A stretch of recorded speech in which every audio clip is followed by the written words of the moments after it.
All right, I think that's it. Okay, that is actually recorded now, my brother. So Lovely. no names, no nothing. That's it. Yeah. Oi, oi, Boxing Banter, episode 2. And obviously we've got my friend here, Boxing Gossip.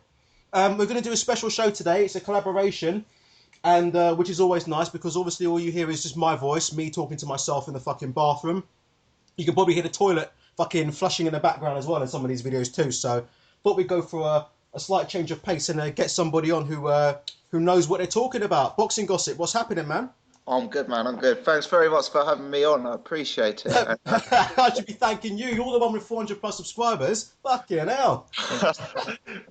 It's a work in progress, but no, I appreciate it, and I very much enjoy your. I know we've been talking before, but I very much enjoy your stuff, regardless of the subscriber count. So yeah, good stuff. So hopefully I'll be able to steal some of your 400 from today doing this then. Absolutely. There's a few I could do with getting rid of. All right, so the thing's recording. So the first question is, Frank Warren has tipped us off. We don't know if he's trying to scaremonger us out of watching Sky Sports or not, or if he's saying this from a bitter place. But it seems like in order to recoup the large investment Sky have just made in Premiership football, there's going to be a pay-per-view boxing show on Sky Sports every 8 weeks. What are your initial thoughts on that? What do you think about that? I think the initial thoughts are that I don't believe it. And I don't believe it for largely two reasons. One, I mean, let's be honest, Frank Warren probably isn't the biggest fan of Eddie Hearn. He probably isn't the biggest fan of Sky Sports. And he's also trying to sell his product. And his product is a sort of monthly subscription service in Box Nation. So you kind of got to factor in that the boxing fan who's maybe a bit strapped for cash, he's got to make a decision as to whether he wants to pay whatever it is each month for Box Nation or look at the Sky pay-per-views. So I think, in essence, they're like business competitors, and Frank Warren is potentially trying to compete for more of the market by putting people off Sky, if you like. The other thing is that I don't think Eddie Hearn, even with his stable, has the capability of putting on a pay-per-view every 8 weeks. I mean, the fights he would have to make to get that in place is just borderline unbelievable and would be like nothing we've ever seen before. Well, I'll tell you what, let me jump in just quickly and cut Yeah, your ass off for a sec. Check this out. In his last recent interview with IFL TV, right, he yeah, said something that was really, really interesting. And what he said was that going forward, yeah, he said obviously there would be more pay-per-views because obviously we know, yeah, they just shelled out like 10 times the amount of money that they should have on the Premiership football rights. So they have to recoup it. And I reckon when he signed that contract with Sky, that probably would have been on the agenda as well. Do you know what I mean? Making as yeah. much money out of us mugs as he can. Now, what he's saying is, he's saying going forward, yeah, when they do these pay-per-views, they're going to concentrate on making like solid cards as a whole. So what he's saying was, he stressed that a lot of the actual main events, yeah, might not be like pay-per-view standard by themselves.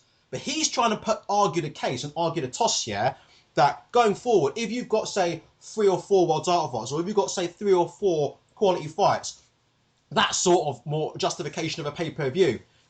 So he's almost, I felt like he was almost trying to sort of set us up for it to say, well, look, I'm going to be putting pay-per-views in your ass. Now, you're not going to see necessarily pay-per-view main events, but what we'll try and do is stack them as much as possible to sort of appease the fans. What do you think about that? Well, I think I do expect to see more pay-per-views, right? I do think the number's going to increase.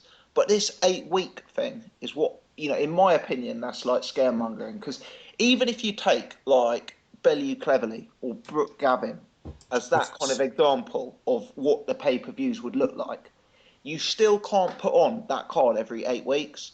I mean, if you look at the recent one, the amount of fights that are on that, I just see it as an impossible task to have that on an 8 week cycle. Maybe sort of 3 times a year, maybe even 4 times a year, but not more than that. I mean, I just don't see it. Do you? No, do you know what I have to say? I'm not just saying this because you're on the other fucking line, but I do agree. I have to say the 8 weeks bit of what Frank Warren said is the one part of it that makes it slightly less believable in my view. Yeah. Having said that, how many fucking tomato cans can you put AJ in the ring with over an 8 week period? I mean, I'm Yeah. sure Eddie Hearn's got his yellow pages of cans ready to go, and do you know what? It's funny. People would fucking. There are some idiots, right, out there, believe it or not, who probably would pay to see AJ smashing up some old buff every other 8 weeks, Judging by what I've seen on Twitter, judging by the amount of casual fans who seem to believe his hype. I mean, Jesus Christ. But no, I would agree. I'm not sure if his stable's big enough to do it every 8 weeks per se, but forget the 8 weeks bit for a second.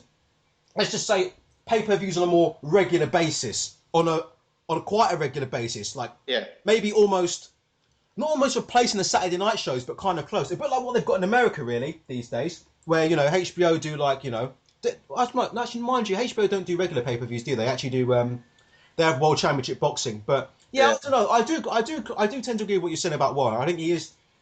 I don't know. I think it's a bit of a 50-50 actually. I think Warren's trying to be a scaremonger because he's under the cosh. We'll get onto this in a bit. He is under the fucking cosh. Basically, yeah, he's got to make this fucking Billy Joe Saunders Andy Lee fight fucking pronto, yeah. He's got to make that pronto to get a big fight. He already tried to pull a big fight out of his arse when he tried to get Chris Eubank Jr. to fight, and obviously that didn't happen for reasons that we'll get onto later. But he is under the cosh, so I would say yeah. His comments are trying to kind of because for me, I have to say I thought Box Nation come the second half of the year were going to be pretty strong, but the more I think about it now, you see fighters like Martin Murray and such, and all these fighters signing for Matchroom, and you just think, fucking hell, man. Frank's really under the cosh at the minute. So maybe that's where that statement came from, really. Maybe. I know we might come on to this later, so we can maybe come back to it. But Fury Klitschko could change everything, couldn't it? It could, but we'll get into it. But it seems like Frank's given up on bringing the fight to the UK. When that fight, because I heard an interview with Peter Fury with Bayloric, right?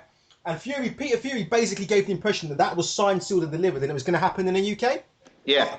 If you see Warren's told IFL TV it's going to go to purse bids, and he's kind of already resigned to the fact that if it goes to purse bids, he's probably going to lose, which means it's not going to be in the UK. And my question would be, if that's not in the UK, does that mean as much to the British public if it's not in the UK? I don't know. I'm not sure about that, but I mean, I don't think. When you think about it in this country, how many fights do you think in this country that Sky can make that are actually pay-per-view quality fights? Because the only thing I can think of, right, that are genuine fucking proper arse pay-per-view fights, yeah. Do you know what I mean? Like genuine, not fucking Beverly and Clelly or whatever you call that shit. Yeah, I'm talking genuine fights. Calmbrook, that ain't gonna happen anytime soon. We'll talk about that another time. That ain't happening anytime soon. Yeah. Rose the Gale. That's not going to happen anytime soon. Yeah. What is everyone's obsession with Frampton and Quick? Personally, I don't know. I'm not even sure. To me, like, I'm not even sure that I would be like super willing to part of 20 quid to watch, Carl Frampton and Scott Quigg. To me, I'm not even sure. But I think those are the three. Other than those three, can you think of any like genuine pay-per-view fights within that Eddie Hearn and a Matchroom stable can get? Yeah, I can. I'll tell you what it is. I think Carl Frost versus anyone is pay-per-view. Yeah, true. And Kell Brook. I also think, and this is one that people give me a lot of stick for saying, but in terms of buying and in terms of what the public will pay, David Hay versus anyone. Yeah, but Hay's fucking. Is Hay? Can Hay even work with Sky again? I mean, I'm not even sure Hay can work with Sky after he fucking pulled out of the Fury fight twice. Well, that's a good question, isn't it? But let's be honest, they took him back after the Harrison thing. Oh. I know that wasn't necessarily his fault, but yeah, but back then they fucking needed his ass. Do you know what I mean? Like, do they need? I mean, do you know what? David Hay, Anthony Joshua is probably bigger than Lewis. I would definitely agree with you on that. But what I would say the following things, right? First of all, genuine pay-per-view. Now, Carl Froch. To me, the only do you know what? Carl Froch, James DeGale, I suppose people would say that's a pay-per-view fight, but only because Eddie Hearn's been charging 20 quid for fucking Nathan Cleverly and all this kind of stuff. I mean, I'm a bit harsh when it comes to this because for me, like I said before in my videos, like pay-per-view is Mayweather, De La Hoya, the absolute creme de la creme. Carl Froch, James DeGale, okay, I'll be prepared to give a bit of leeway on that as a pay-per-view fight. But Carl Froch versus anyone other than James DeGale, are you sure that's pay-per-view? I ain't sure, Carl Froch's Golovkin is pay-per-view. Well, that's not yeah. Well, and the odds of that happening, in your opinion? I think there's a possibility that happens. I do. I really do, because I think the options for Golovkin are very, very limited. And I think Carl Froch, is someone who's desperate for legacy and public appreciation, and he will get that if he beats Golovkin. Okay. Well, we'll move on to the next topic because what we'll do is we'll cover all these fucking topics in one go before we've even fucking started. But yeah, just in closing, yeah, I would have to say, yeah, I'm going to lean more towards what you said on this one. I do think every 8 weeks we'd have to agree. I'm just not sure that's going to fly. But I have to say though, and I've said it before, I don't know where you get your Vaseline from, but get it ready. Get it ready quickly. Or I tell you what, get your Vaseline ready or find a fucking stream fast because the pay-per-views cometh. The pay-per-views are coming. And you know what it's going to be, don't you? It ain't going to be fucking Cole Froch and Gennady Golovkin. It's going to be fucking Kell Brook versus Jojo Tomato Can or Anthony Joshua versus this motherfucker, Danny the Doorman from the Red Lion. You know that's what it's going to be. We can fucking sit here and talk about fucking Froch and Golovkin all fucking day. But you know some of the shit that Sky you know, have sort of passed up as pay-per-view material. I don't think has any of it been any genuine pay-per-view material, really. Brooke and Gavin, if you change your opinion, before we move on, Brooke and Gavin, because I know originally you thought Brooke and Gavin was pay-per-view. After watching that fight, do you still think Brooke and Gavin was pay-per-view fair? What I don't know whether I said Brooke Gavin as a fight was pay-per-view. I think the card was pay-per-view. And I don't think I've changed my mind on that. Okay. I also think Brooke versus Gavin isn't a terrible fight on the basis that both guys are kept active. You know, if they're only fighting once or twice a year, I've got a big issue with it. But if you're trying to get Brooke fighting every 8 weeks, then I accept you're going to have to drop down a level in terms of opponent. I still don't see why I should have to fucking pay for that stuff, though. Yeah, but if you view it like this, right? Say the Sky pay-per-view is 20 quid. Okay. For Froch Groves, you're accepting that 18 or 19 pound of your 20 quid is going to Froch Groves. Yeah, agreed. Whereas I think for Brooke Gavin, maybe you're saying, I don't know, £5 of that is for Brooke Gavin, £5 for Mitchell, £5 for Selby, a few quid for Anthony Joshua. And I think on that basis, it wasn't terrible. I actually thought it was better than Bellew Cleverly. I know needed better numbers. Well, yeah. I guess so. Bellew and Cleverly was an absolute fucking... I just don't even go into it. That was an absolute... That was an absolute... I mean, fucking Cleverly was laying on the ropes one-handed for 6 rounds and fucking Bellew still couldn't even fucking connect and land. I mean, Jesus Christ. All right, fair enough. We'll fucking move on to the next topic because that kind of ties in with this one, right?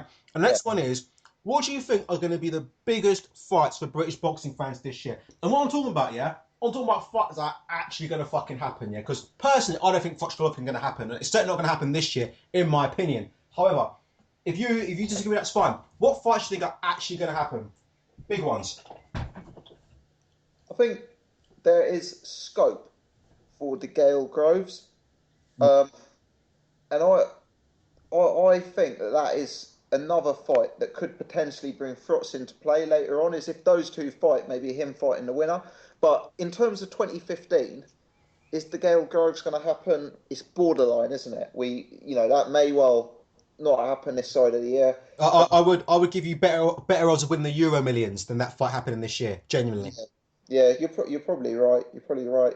I mean, another pay-per-view could be the next Mayweather fight. I know that's not strictly a British fight, but if there was a British fighter against Mayweather, could that be a pay-per-view? But in terms of the domestic-only fights, you know, you'd have to say Frampton Quigg is probably the front runner. I guess he will try and do a pay-per-view involving Anthony Joshua, and it'll be Joshua Price, Joshua White, something of that name. I noticed Derek Chisora's got a fight confirmed today. Maybe if he comes through that, Chisora, yeah. I'm not paying to watch Anthony Joshua versus Derek Chisora. That fight, you listen, we don't do fucking predictions on my channel, yeah? But I'm telling you now, if that fight goes beyond 5 to 4 rounds, trust me, I'll fucking run around the fucking streets with no pants on. It's never going to fucking happen. That's going to be a quick finish, you know that, surely. Do you know, I give Chisora a chance in that fight. Oh, fuck off. No way. Stylistically, has Anthony Joshua ever faced anyone? Saying Chisora's a world beater, and Joshua's definitely the favourite. Chisora, has he ever dealt with anything like Derek Chisora before? Do you know what? I remember when David Chisora got in with David Hay, right? Yeah, and was that fight, yeah. And I remember when people were telling me that Derek Chisora was no way was Derek Chisora getting stopped. He was going to do the 12 no matter what. Yeah. Now, I picked in that fight. I can say this now because I didn't have a channel back then, but I picked in that fight. Hey, early stoppage. Early. The other person who also picked an early stoppage was George Groves. George Groves on camera said, yeah, that'll be early stoppage for Hay, yeah. So I Yeah. don't think that Chisora, like, I don't think he's ever went up against that level of puncher power. And he's never shown me anything. I know he did well with Klitschko, yeah, Vitali, but Vitali was kind of done, yeah, when that fight happened. That wasn't exactly Vitali at his best, yeah. And I think it'll be the same with AJ, to be honest. I think in these kind of fights, I think what people got to factor in. Listen, you know I'm not the biggest AJ lover ever, right? Yeah. But I think with AJ, that his power, I think his power is legit based on what I've seen at the moment. I think his power is legit, and I think these guys are coming into the ring with a game plan. But once AJ hits you square on the fucking head, yeah, or square on the chin, that game plan's going to go out the window. And I think Derek Chisora can only put the pressure on for so long. He's going to get hit by Joshua, and when he does, he's going to retreat. And I think the fighter that we'll get onto it in a bit, but I think the fighter that's going to do a job against Joshua is going to have to be someone who can hold the centre of the ring really well and knows how to hold the centre and sort of work their way around the ring. And sort of not get pushed onto the outside and not find themselves getting pushed onto the ropes. And I don't know, I don't think Chisora, I'm not sure if he's got what it takes these days to be able to duck, and get under all of Joshua's punches without getting hit. I think the first time he gets hit cold, he's going to feel it. And it's going to feel pretty similar to how it felt when Hay hit him. And you know what happened when Hay hit him? Yeah. The thing is though, right, is for me, based on what we've seen so far, and I appreciate there might be more levels to come when he steps up in class.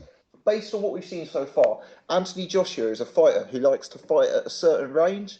You know, he likes to fight long. He throws straight 1-2 combinations. Yeah. He's always, Derek Chisora, love him or hate him, and he's a limited guy, but Derek Chisora makes it unpleasant for you. Yeah, I would not want to fight Derek Chisora. He's in your face. He's on your chest. He's throwing punches from all sorts of angles. And I think that, I remember when Chisora fought Edmund Gerber, right? Who was, he just drowned Gerber. He made him panic. He was so close. Gerber just didn't know how to deal with him. Now, I know Joshua was a lot better than that, but I think in the heavyweight division, Chisora presents that kind of threat. Now, it may be AJ just ices him first time he lands him. That's a possibility. But if it goes a few rounds, I'd really like to see how Anthony Joshua deals with an opponent who takes the range away from him and who's in his face and comes forward. I know what you're saying. I know what you mean. I think I totally understand what you're saying, and what you're saying is actually very logical. The only thing I would say, right, in this is that Anthony Joshua, if he decided to take a fight with Derek Chisora, yeah, is going to have a 6 to 8 week training camp, yeah, or something along those lines, yeah. Now, this doesn't necessarily mean that he's gonna, not be able to keep Chisora off him. Maybe you're right. Maybe Chisora will, do you know what I mean, be able to get on his chest, yeah, and take him into deep water. But he has got 6 to 8 weeks, and I think when you've got someone like Anthony Joshua with the physical attributes that he has, he's already got the height, he's already got the reach, he's already got the punching power, yeah. I think if you take a guy like that and you put him into a 6 to 8 week camp, yeah, and you say, these are the kind of things that you need to do against the Derek Chisora, aka keep range, maybe use a little bit more lateral movement than you normally do. I think it's possible after a 6 to 8 week training camp, he can come and apply himself and get it done. And that's what I would say, because I understand what you're saying. He hasn't necessarily shown that yet in any of his fights, but he's been fighting fucking cans all the way. He hasn't had to show that yet. Do you know what I mean? He hasn't had to show that. I guess it's a fancy way of saying, I think with a 6 to 8 week training camp and the threat of an upset from Derek Chisora, Anthony Joshua may turn it up a notch. I think he's got all the physical attributes needed to keep distance from Derek Chisora.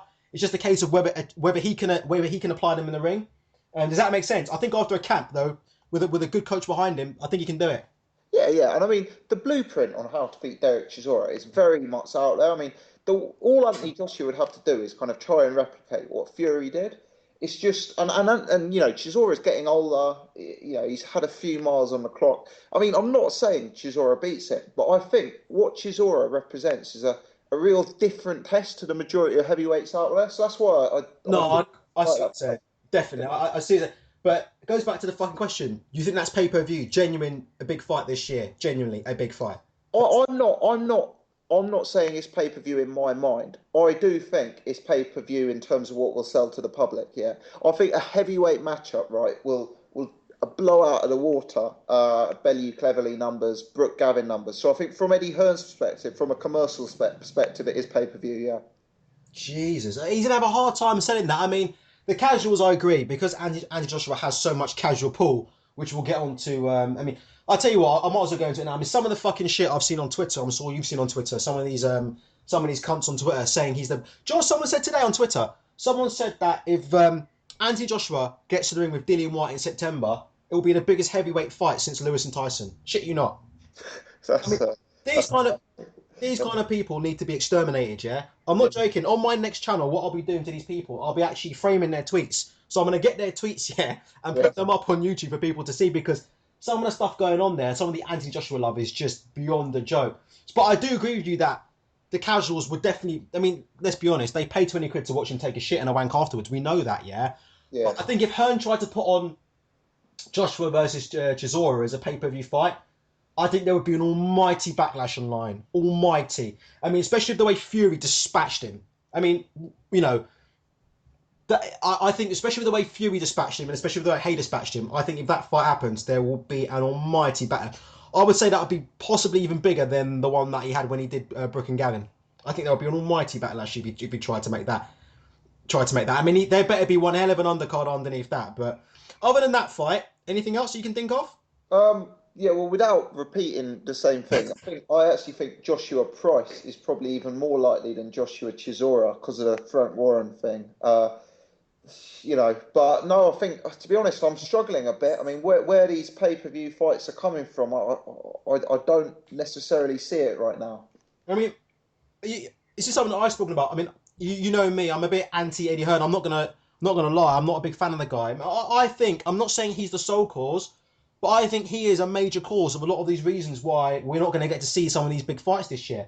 I think without getting into it, we've done it time and time again. But he's pissed Amir Khan off. There's no two ways. I don't think Amir Khan wants anything to do with Eddie Hearn. I don't think. I'm pretty sure George Groves doesn't really want to have anything to do with Eddie Hearn. Unless he absolutely has to, aka unless there's absolutely massive money on the line, or it benefits him in some other way, shape, or form. And I don't think Cole Frampton gives me the impression he's particularly keen on Eddie Hearn either. So I don't know what are your thoughts on that, because that's something that we haven't really spoken about yet. Yeah, I would guess. I would guess that Eddie Hearn, he's this sort of laugh a minute character on IFL TV, but I would guess behind the scenes he is like a ruthless guy, like absolutely ruthless. And I imagine his big power play in negotiations is the Sky having access to box office. Agree. Yeah, and I just don't think if you take a bloke like Amir Khan, right, who's already absolutely loaded, and you kind of try and position him and bully him and reinforce the fact that you've got this over him. I mean, some people just don't react well to that sort of tactic. And I wonder, could that be the reason behind it? That's a fair point. Yeah. I mean, they keep talking shit about fucking world titles. I mean, Eddie Hearn keeps saying, the world title's here. Why don't you come and fight for it? But Amir Khan doesn't give a fucking shit about world titles. Amir Khan's already won world titles at multiple weights. A fucking extra IBF title isn't going to be enough to entice Amir Khan, out of a Floyd Mayweather Jr. fight. And to me, it doesn't matter if Khan gets the Mayweather fight or not. The bottom line is he's in the running, right? He is Yeah. in the running, right? And a Kell Brook fight, in my opinion, is a bit too dangerous a fight to take if you're in the running for a Mayweather fight. Do you know what I mean? Because, in my opinion, and we'll probably get onto this in a bit, but I think right now he'll lose to Kell Brook if there was to fight. I think he'd lose that fight. Now, for me, it makes perfect common sense, yeah, for Khan to just forget Brook for a sec, yeah? Because what annoys me the most about the whole situation is that Eddie Hearn should be, in essence, dropping Khan's name, right, and should be doing his job, which is promoting Kell Brook into being the biggest fighter in the UK, but just doing it on his own terms. Does that make sense? Instead of trying to sort of drag one fighter's name through the mud to promote his other fighter. But for me, I think he needs to change the way he talks about. Do you know what? I would go as far as to say, I think if he carries on talking about fighters in that kind of manner, I think one of these days he's going to get into a confrontation. That's my opinion. Yeah. What you think someone will have it out with him? Well, it's probably a long shot, but I personally, I found some of the things that he said about Khan, I found them quite offensive, to be honest. And like I said, I think Kell Brook at the moment, if someone held a gun to my head, yeah, I'll probably pick Kell Brook, right? Yeah. But I just think that it's very, very hypocritical because I think somebody said the other day online, someone said that Kell Brook's a year older than Amir Khan. Is that right? Don't want even have to. I've heard that Kell Brook is a year older than Amir Khan or something. Look at who Kell Brook's fought. Kell Brook has fought one fucking really, really top fighter. Yeah. Unless you want to count Senchenko. If you count Senchenko, we can say 2. But no, he's fought one fighter. You're right. Yeah. And that was a close fight at that.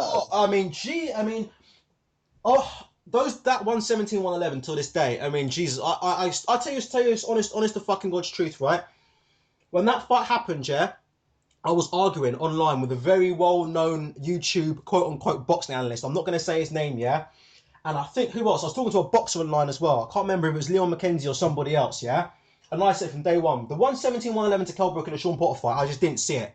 I did not see it. I could see how Kell Brook won the fight, but I just thought it was a lot closer than people were making out. But the point is, look how many fucking tune-up fights Kell Brook had before that. I just think for Eddie Hearn, of all people, after the amount of tune-up fights that Kell Brook has taken over the years, to then turn around and, do you know what I mean, start calling out other fighters for supposedly ducking fights or not taking fights at the right times, I just think it's outrageous, really, to be honest. Now, how many world title eliminators and tune-ups has Kell Brook had? Yeah, you're spot on. I don't know the answer how many specifically, but it's a lot more than we'd like. Jesus, 2 fights with Carson Jones and then this and that. Oh, fucking hell. Anyway, all right. Let's move on to the fucking. Actually, before we do, I might as well chip in with my view. I think the 2 biggest fights of this year, in terms of British boxing fans, yeah, I think they're going to come from Box Nation. That's my opinion. I think Saunders versus Lee is going to be one of them. I think Saunders versus Lee is going to be one of them fights, yeah, where it kind of starts off as a fight where people think, I'm not that interested in this fight. Do you know what I mean? I'm not that interested in this fight. Why are they holding this in a 30, 40,000 seater stadium? You know what's going to happen with that fight, yeah? Them 2 lads, Saunders and Lee, are going to be all fucking sweetness and light, yeah? But the more they see each other, and the more press conferences they have, particularly Saunders, he's a fucking hothead. Yeah? Yeah. And if you seen him in a minute, he's been on the fucking Gangsters Pies. He looks fucking massive at the minute. You see him in that IFL TV interview? Massive, yeah. Jesus, fucking. I tell you what, we'll get onto that in a minute because he wonders why he has fucking stamina problems. Fucking hell, I don't know. I'd have stamina problems if I was on his diet. I mean, he should be living the life out of the ring. He's got a world title fight coming up. Now, I'm not saying he should be on the fucking weight, yeah? Or, do you know what I mean? Or a few pounds above the weight, but I think he should be in considerably a little bit better shape, do you know what I mean, than what he is now, in my humble opinion. But anyway, I think what will happen is those 2, because they deep down, they do respect each other and they do like each other. But the bottom line is, a fucking world title's on the line. And Billy Joe Saunders has been thinking about this for the whole of his life. When them 2 get together, yeah, the first couple of press conferences will be respectful. But Billy Joe Saunders, as he has to drop weight and as it gets closer, he's going to fucking crack, yeah? And he's going to start fucking mouthing off. And when he starts mouthing off, and then he's going to kind of like get a bit involved. And I think that's when the public are going to say, "Ooh, we're quite interested in this." And yeah. That's when and I think the closer, because if you remember Groves and Froch 1, I don't know if people remember, but nobody really gave a fucking shit about Groves and Froch 1.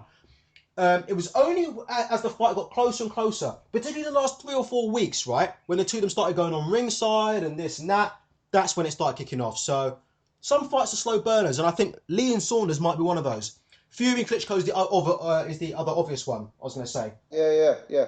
Let me throw in one curveball, one that I'm hearing rumoured. The Gale Eubank. I'm serious. Do you remember when we were both on Channel 5? Are you having a laugh, yeah? Oh, no, I'm deadly serious. Hey, let me check my calendar. I think it's April the 1st again. Hold on. Look, I'm not saying this is one that I would choose, but it wouldn't surprise me if this is one that's made. Gale and Eubank. They were on Channel 5 together. Like, they absolutely hated each other. Wait. Which one? What, Eubank Senior we're talking here, yeah? We're not talking Eubank Jr.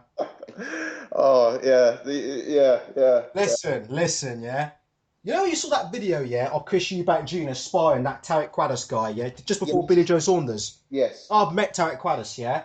Right. I went to Swindon. I know a couple of boys out down Swindon who fight at Fitzpatrick's gym, yeah? Yeah. And I went down to go and see one of them fight. He had his first fight. Right. And Tarek Quaddas was down there and he won by stoppage, yeah? Right. Tarek Quaddas is a decent fighter.